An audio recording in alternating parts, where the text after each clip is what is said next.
Bonsoir à tous. Au nom de la direction des relations entreprises de Ferrandi Paris et de Ferrandi Alumni, je suis ravi de vous accueillir ce soir pour cette conférence avec Lorraine Barjou sur la thématique « Gérer un restaurant étoilé entre grandeur et servitude ». Il y a en France 654 restaurants étoilés dans la sélection du guide Michelin 2025.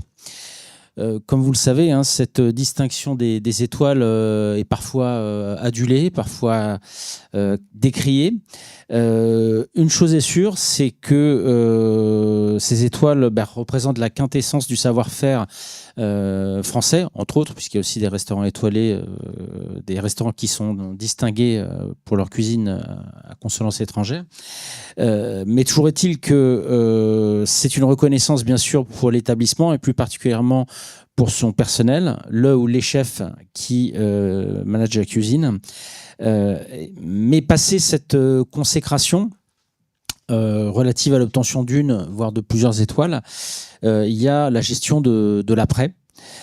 Aussi, on peut se poser la question suivante, comment vivre avec cette distinction en évitant le piège de la pression permanente pour conserver cette étoile. Donc comment vivre avec cette distinction tout en conservant ses valeurs. Et donc pour échanger sur cette thématique, je suis honoré d'accueillir ce soir Madame Lorraine Barjou, qui est une diplômée de Ferrandi, notamment du SAP en reconversion, cuisine, et qui est co-chef du restaurant étoilé parisien Datil. Alors, chère Lorraine, ma première question, elle est sur votre parcours, parce que bien sûr, avant la consécration, il y a toute une genèse.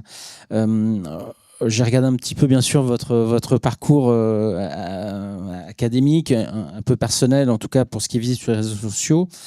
Et on peut dire qu'à proprement parler, vous êtes une artiste. Et ma première question, est-ce que vous pouvez nous parler un petit peu de votre parcours professionnel, académique, jusqu'en 2017, avant votre arrivée à l'Arpège? Bonsoir à tous. Merci d'être là, c'est sympa de retourner dans l'école où j'ai appris à faire de la cuisine. Donc avant de faire de la cuisine, j'ai eu un parcours de designer. Donc j'ai passé un bac STG, je sais pas si ça s'appelle encore comme ça aujourd'hui. Et ensuite, j'ai fait une mise à niveau au métier d'art. J'avais envie de travailler dans le milieu artistique, mais je savais pas exactement ce que je voulais faire. Et au fur et à mesure de cette année de préparatoire, je me suis dirigée vers le monde du design. Et donc, je suis allée faire des études aux Beaux-Arts de Reims.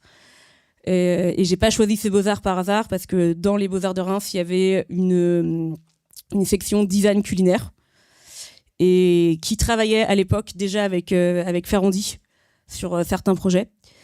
Donc j'ai passé 3 ans là-bas à apprendre à devenir designer et en plus à explorer quelques heures par semaine le design culinaire, où là j'ai travaillé avec des maisons de champagne, avec des représentants de produits laitiers, de la viande, voilà, plein de projets. J'ai travaillé avec les usines qui font les plateaux repas dans les avions, et l'œil du designer devait venir travailler autour de différents sujets qui traitaient de l'alimentation. Donc c'était super intéressant. Et suite à ces 3 ans, je voulais me perfectionner un petit peu plus, me professionnaliser plus au monde de l'entreprise, et donc je suis allée faire des études en Suisse. J'ai passé un master en design industriel, où là, j'ai vraiment appris à dessiner des objets pour qu'ils puissent être réalisés dans le monde de l'industrie. Donc, j'avais mis de côté un peu le côté design culinaire. Et je suis revenue à Paris et j'ai été embauchée par la marque Habitat, qui, à ce moment-là, a été rachetée par un groupe français, et arrivé là-bas, je me suis retrouvée à être en charge de dessiner tout l'art de la table et l'accessoire pour la marque. Donc, tous les objets qui vont dans la cuisine, et aussi des petits objets comme des horloges ou des porte-manteaux ou des patères pour la marque. Et quand je travaillais là-bas, donc évidemment le monde de la cuisine tournait toujours autour de moi, et j'avais eu cette envie de faire de la cuisine plus jeune, mais j'avais pas osé passer le cap. Et là je me suis dit peut-être que c'est le moment d'y aller. Et en travaillant chez Habitat, j'ai collaboré avec Thierry Marx. On a dessiné ensemble des ustensiles de cuisine, donc des couteaux, des casseroles, des marives. Et donc ça m'a fait me baigner un petit peu plus dans le monde de la cuisine. Et j'ai eu envie de me lancer dedans. Et donc du coup, je suis partie de cette entreprise pour passer un CAP pour adultes ici même. Voilà. Alors, vous travaillez à un moment, vous travaillez chez Alain Passard à l'Arpège, 3 étoiles Michelin à Paris. Et en fait, vous vous rendez compte que vous nourrissez une certaine appétence pour une cuisine un petit peu moins gastronomique, enfin, avec un grand G. Et donc, vous rencontrez Manon Fleury, qui est alors chef du Mermoz à Paris, et qui cherche à renforcer son équipe. Donc, il y a une vraie complicité professionnelle qui s'établit entre vous et qui vous amène à co-créer avec 2 autres chefs le restaurant Datil. Au-delà de l'aspect strictement gastronomique, la force de ce restaurant, que vous allez avoir l'occasion bien sûr de nous parler, réside dans la force de ses valeurs et missions, qu'on peut dire à la pointe de la RSE. Est-ce que vous pouvez nous en dire plus ?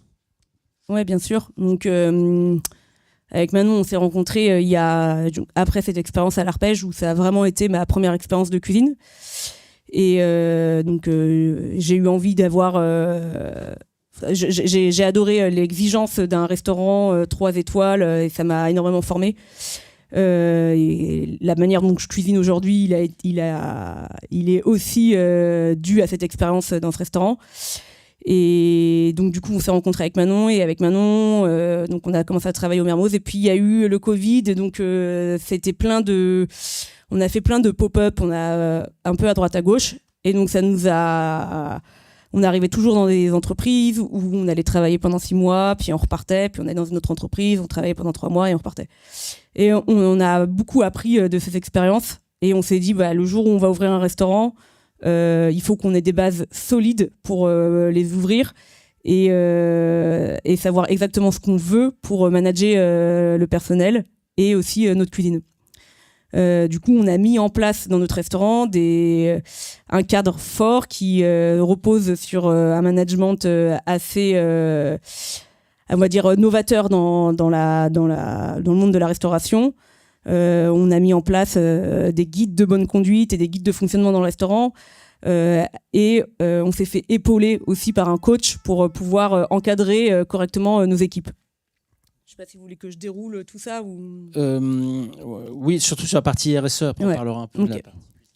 Donc sur la partie RSE, quand vous rentrez dans le restaurant, même si vous venez faire un stage ou un extra, ou si vous êtes embauché, vous recevez 2 guides. Un guide de bonne conduite, qui est un guide sur comment on doit se comporter dans notre restaurant. Donc quand on rentre chez Datil, quelle que soit votre orientation sexuelle, votre couleur de peau ou votre religion, tout le monde est égalitaire.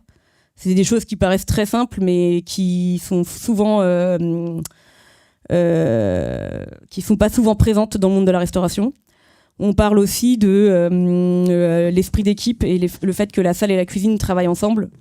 Qu'on ne veut pas 2 équipes différentes, les dissocier, mais vraiment d'avoir une union. On parle aussi des tensions qu'il peut y avoir. On est dans des métiers qui sont liés au stress et à des moments, c'est le coup de feu et on peut avoir une parole de travers où on peut se tromper sur la perception dont on voit les choses. Et donc on explique comment désamorcer une situation et comment venir faire appel à quelqu'un pour aussi désamorcer une situation. Et on aborde aussi le sujet de tout le personnel de salle qui est en contact direct avec le client, que le client peut avoir des comportements qui ne sont pas forcément adaptés. Souvent, les gens ne se rendent pas forcément compte. Et le but, c'est vraiment de leur dire déjà que l'équipe du restaurant est avec eux et là pour les aider. Et on a mis en place un système de code quand il y a un client qu'on n'a pas envie de servir parce qu'on est mal à l'aise. C'est pas tout le temps évident d'être tout le temps à l'aise avec tout le monde. Il y a quelqu'un d'autre qui vient prendre le relais. Et voilà. Et du coup, ça permet d'avoir une cohésion d'équipe et pour nous, le personnel qui est en cuisine, de vraiment comprendre aussi les problèmes qui sont liés à la salle. Et ensuite, vous recevez un autre guide, donc le guide de fonctionnement du restaurant. C'est un guide qui vous permet d'être assez au courant de tout ce qui se passe dans le restaurant. C'est-à-dire, si demain vous êtes salarié et que la personne qui s'occupe de réceptionner les commandes n'est pas là, vous savez ce qu'il faut faire. Vous savez qu'il faut vérifier la commande, où est-ce qu'il faut mettre le papier. Vous savez quel process pour remonter une commande mal livrée, comment le faire, etc. On parle du repas du personnel, qu'il y a des repas du personnel qui sont mis en place chaque jour par une personne différente. On a mis en place le fait aussi que l'équipe de salle prépare à manger une fois par semaine pour tout le monde. Donc ça, par exemple, ça a été laborieux de leur expliquer ce qu'on voulait faire, mais c'est peut-être le repas le plus sympa en fait, parce que ils se donnent énormément et quelqu'un qui vient en salle qui sait pas forcément faire à manger, il y a un cuisinier qui va l'aider et on va créer des connexions qui sont vachement sympas. On a aussi une règle qui est quand on est à table, on parle jamais du travail. On n'a pas le droit de me demander combien il y a de couverts le soir ou quel est le programme de demain. C'est un moment off pour tout le monde. Voilà, et après on parle de la tenue, des horaires, enfin des choses très simples mais qui en fait sont hyper importantes pour que tout le monde connaisse le restaurant. Et enfin quelque chose que je sais pas si vous les voyez souvent dans les entreprises dans lesquelles vous allez, on fait des réunions. On fait des réunions tous les lundis matins avec toute l'équipe de cuisine et une autre avec toute l'équipe de salle en donnant le programme de la semaine, les clients importants qui vont être là, si on fait des événements extérieurs, par exemple là ils savent que je suis pas là, mais au lieu de dire je suis pas là parce que je suis pas là, ils savent que je suis à Ferrandi et que ça crée aussi de la discussion avec tout le monde et c'est pas perçu comme si par exemple je prenais forcément une journée off. Ils sont au courant de tout le fonctionnement et tous les 2 mois on fait une réunion où tout le monde s'arrête de travailler. C'est vraiment tous les membres de l'équipe. Et là, on les fait participer et on leur montre tous les chiffres du restaurant. Donc, le chiffre d'affaires, toutes les dépenses qu'on a eues, les tickets moyens, on regarde si les objectifs ont été atteints. Et ensuite, on crée des discussions entre les différents acteurs dans le restaurant pour voir comment améliorer certains points. Très bien. Alors, est-ce que vous pouvez nous parler du concept gastronomique de votre restaurant ? Alors le Datil, c'est un restaurant qui a été créé par Manon et par moi. On a toutes les deux des formations qui sont on est passé par des restaurants étoilés avec une certaine rigueur et la manière dont on crée nos plats. Le premier, c'est le produit. On travaille en direct avec pratiquement tous nos producteurs. Donc, on est livré une fois par semaine au restaurant par chacun de nos producteurs.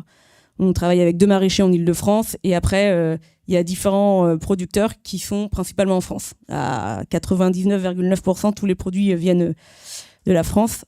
Et on a emmené une partie de notre équipe faire un tour de tous ces producteurs avant l'ouverture du restaurant pour comprendre les contraintes de chacun. Donc ça, c'est une première manière de créer nos plats. Et ensuite, on a une cuisine très végétale, axée sur les légumes, les fruits, toutes les légumineuses.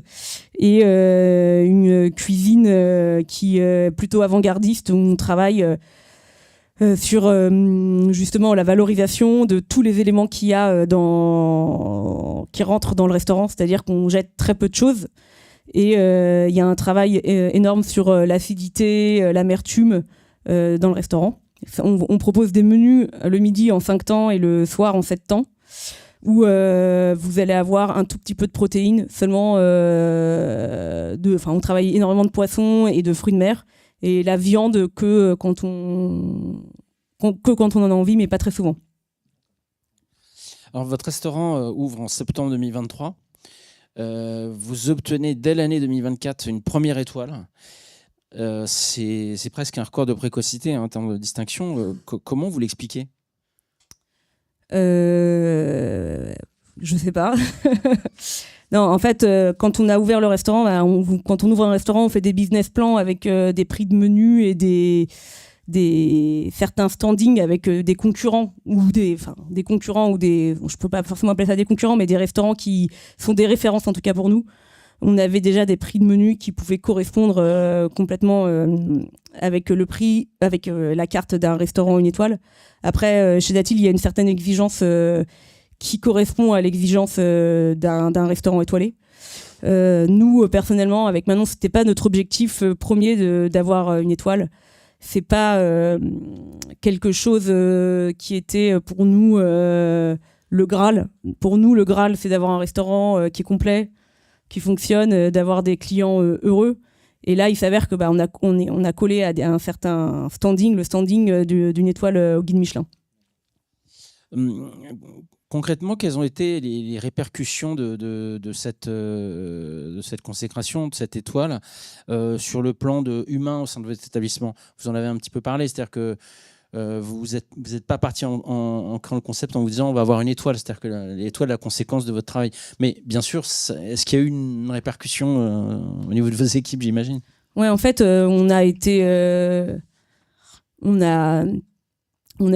assez surprise par les conséquences qu'il y a eu avec cette étoile.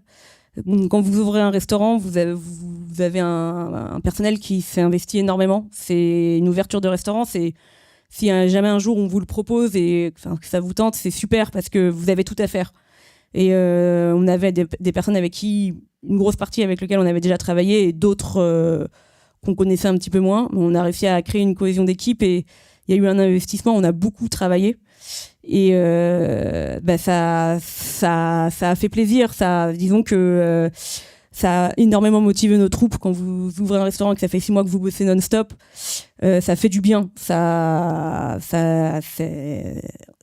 peu comme si on vous remettait une médaille, vous êtes super content. Et c'est vachement stimulant pour les équipes. Et on s'est rendu compte que du coup, le projet est devenu encore plus excitant pour les membres qui travaillent avec nous. Concernant la clientèle, dont vous avez votre étoile, est-ce que, bien sûr, vous avez vu une évolution des exigences de la clientèle par rapport à cette distinction? Oui, en fait, oui et non. C'est-à-dire que quand tout d'un coup, on vous donne 1 étoile, nous, on attire déjà des publics différents. On attire des publics avertis dans notre restaurant, des gens qui connaissent un petit peu parce qu'il y a beaucoup de communication sur ce qu'on fait. Ils viennent parce qu'ils veulent découvrir, ils savent un petit peu quel type de cuisine ils vont avoir. Même si on n'a pas vraiment d'exemples parisiens de restaurants qui pourraient vraiment coller avec ce qu'on fait. Donc il y a quand même une surprise, mais on attire un certain public et puis on attire aussi un public de la personne qui veut aller se faire un étoilé et qui va regarder le guide Michelin et qui va venir au restaurant.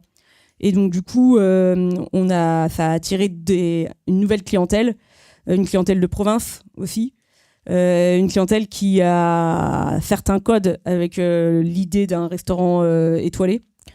Et c'était assez amusant parce que on a des codes qui correspondent pas forcément justement à tout ce qui peut se passer dans un restaurant étoilé. On a un service qui est qui est décontracté, mais qui n'est pas non plus, on s'assoit pas à côté du client pour lui expliquer les choses.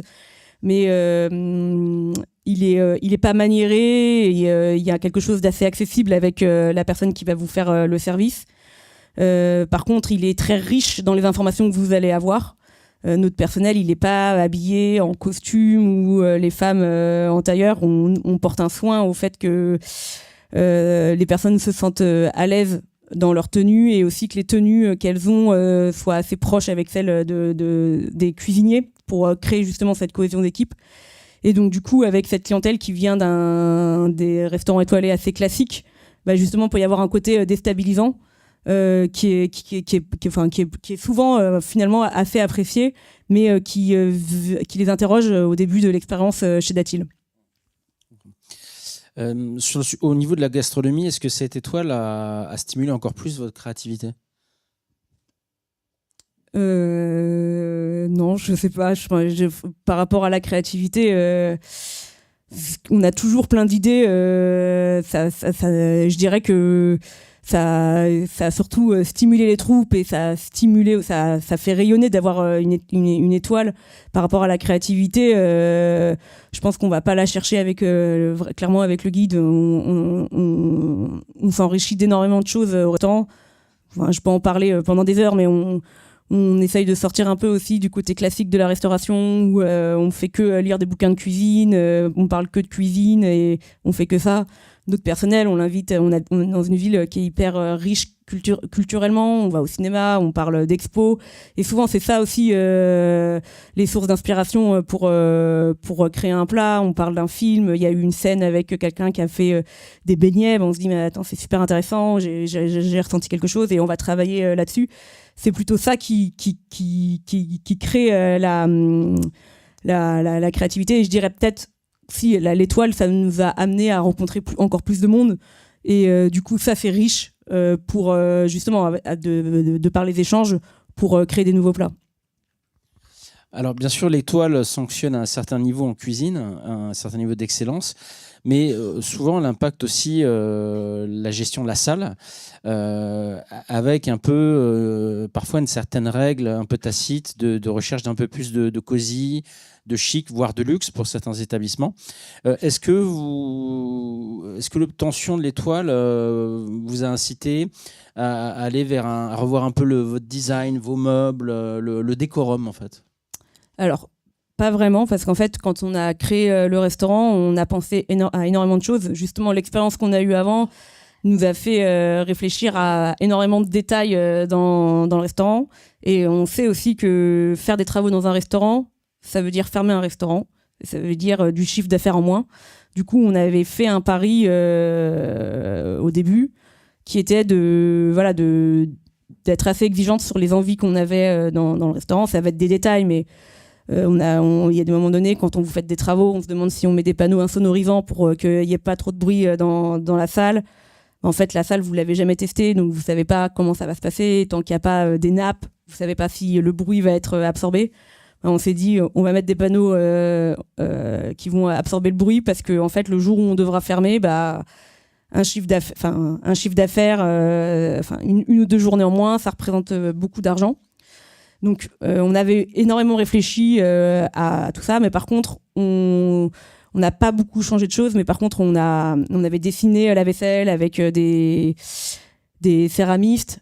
C'est quelque chose qu'on continue de faire. En fait, du coup, ça nous pousse encore plus à s'améliorer, à augmenter la gamme de la vaisselle, à aller chercher des petits détails. Là, en ce moment, on est en train de réfléchir à tout le merchandising de Datil.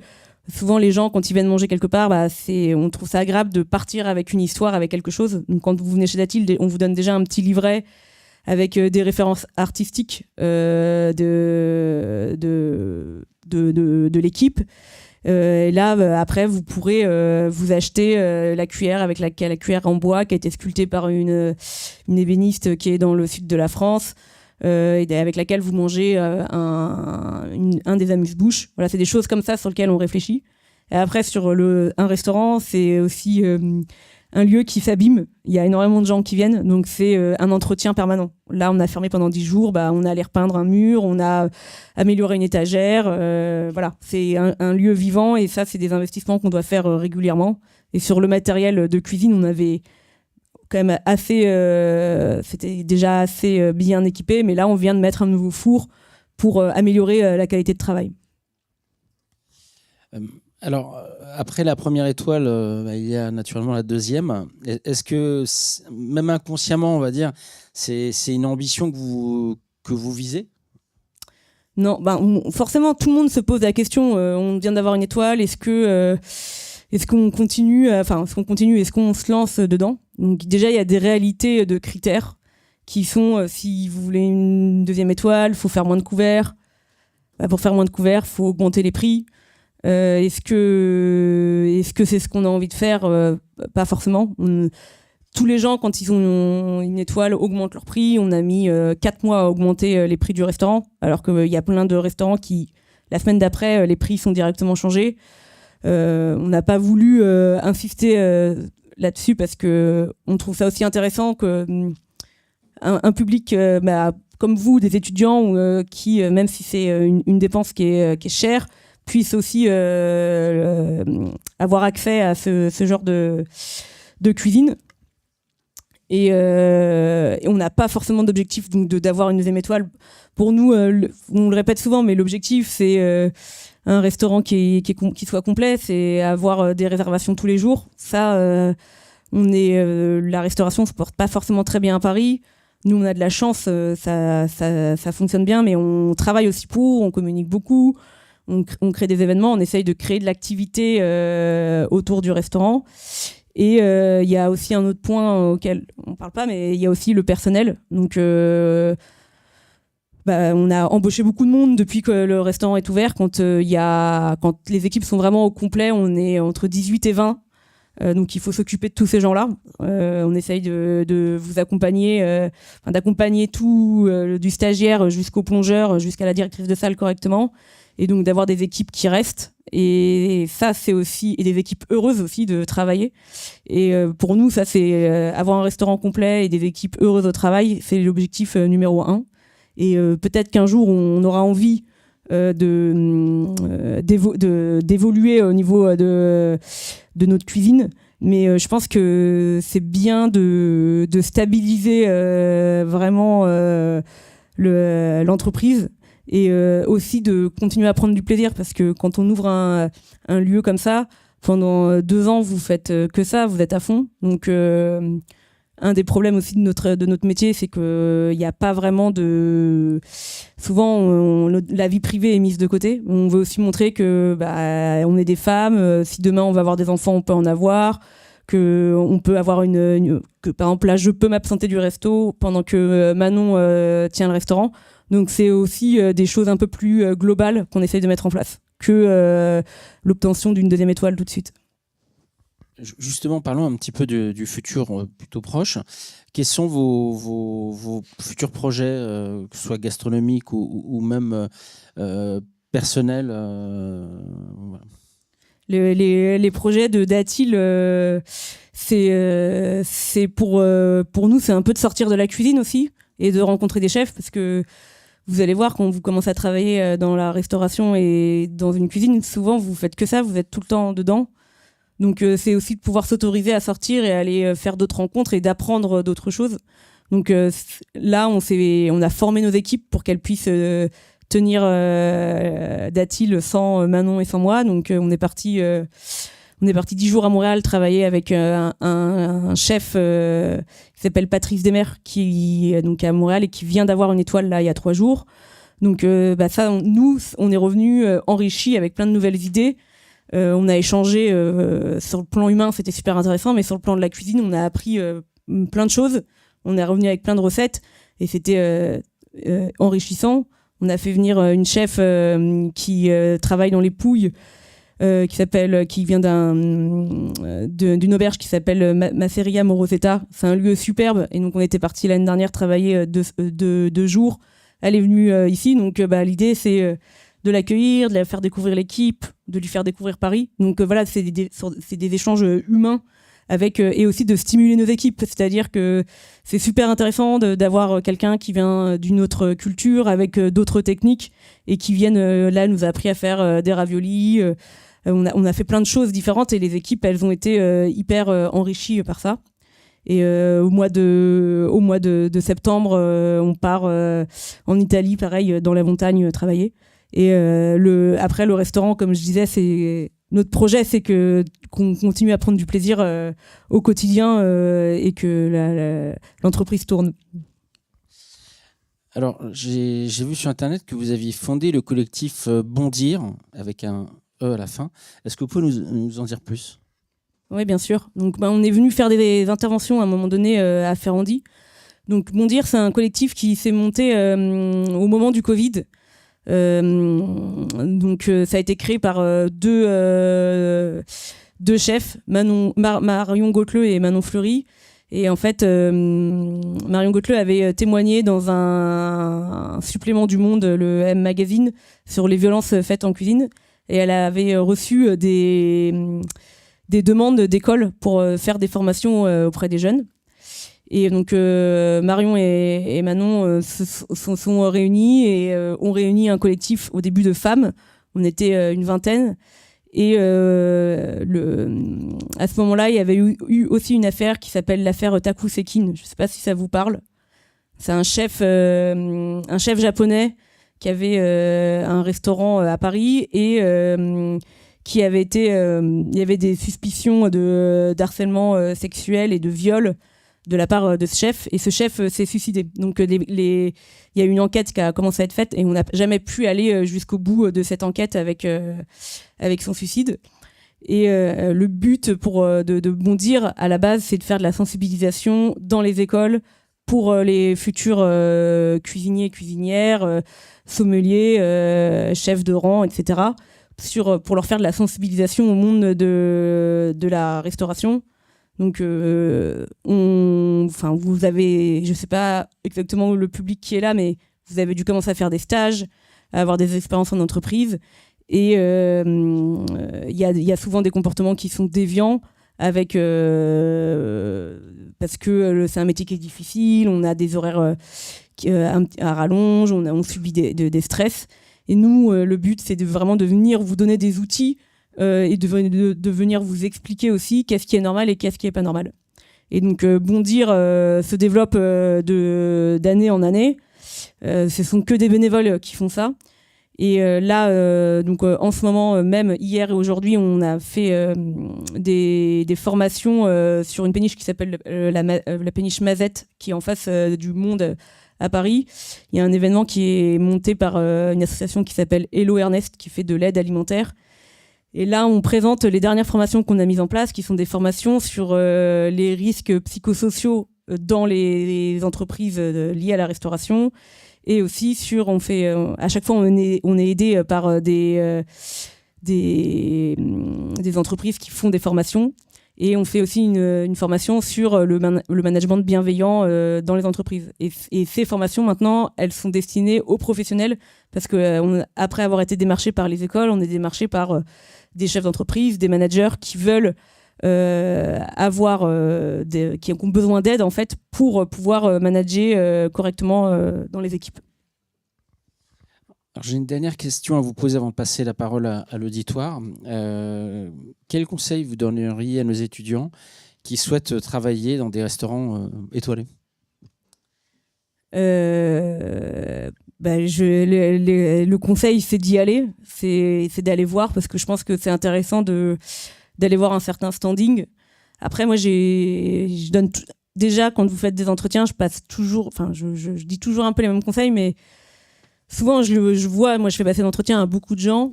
N'oubliez pas que c'est pas c'est pas le chef ou le second qui vous fait passer l'entretien, mais c'est vous qui êtes leader. C'est à vous de poser les questions et de voir dans quelle entreprise vous allez atterrir. C'est à vous de voir si vous allez vous sentir à l'aise dans l'entreprise, c'est-à-dire poser des questions sur qu'est-ce que je vais vraiment faire, avec qui je vais travailler, regarder si vous allez être beaucoup, je sais pas si on va vous donner des responsabilités, montrer que vous avez aussi des attentes, parce que c'est super important de challenger aussi le chef et de voir que vous avez envie. Souvent, moi, les gens arrivent et ils sont un petit peu timides. Je comprends qu'on puisse être impressionné dans l'idée de venir passer son premier stage dans une entreprise, mais je trouve ça toujours intéressant d'être curieux, en tout cas. Et après, d'aller voir des étoilés, c'est super, parce que ça vous permet d'aller voir justement un standing. Mais je dirais qu'il n'y a pas que ça. En fait, dans le fond, il faut vraiment s'intéresser à quelle est la cuisine du restaurant. Est-ce que les produits, d'où viennent les produits, combien il y a de personnes en cuisine. Les produits, par exemple, si vous avez des produits qui viennent de Rungis ou des produits qui viennent d'un maraîcher, ça change tout. Des produits de saison, est-ce que ça va vous intéresser ? Moi, j'ai travaillé, avant de travailler à l'Arpège, j'ai travaillé au Mandarin Oriental, du coup, parce que j'avais travaillé avec Thierry Marx dans son restaurant qui s'appelle Le Sur Mesure. C'est une cuisine complètement opposée à celle que j'ai faite à l'Arpège. Au Mandarin Oriental, donc c'est un standing, il y avait 2 étoiles. Par contre, je connaissais pas la provenance du produit, j'avais pas de contact avec le chef. Et moi, je me suis rendu compte qu'il y avait énormément de transformations et qu'en fait, par rapport à moi, c'est ma sensibilité, ça me plaisait pas. je suis allée à l'arpège, j'ai vu autre chose. J'ai vu une cuisine qui me correspond plus, beaucoup plus vivante, beaucoup plus spontanée. J'ai aussi vu des choses qui me plaisaient pas du tout. Mais voilà. Donc, je pense que c'est toujours intéressant d'aller voir différentes choses. Et aussi, on met beaucoup d'importance aux étoiles. Je pense que c'est aussi très important de s'intéresser au chef et à qu'est-ce qu'il veut faire passer dans sa cuisine. Je dirais que c'est assez, pour moi, c'est aussi à ça qu'il faut s'intéresser, qu'il y a aussi des super restos qui n'ont pas d'étoiles et qui sont top. Juste un petit mot, hein, vous me disiez tout à l'heure un peu en off que vous étiez à la recherche de talents, notamment de stages.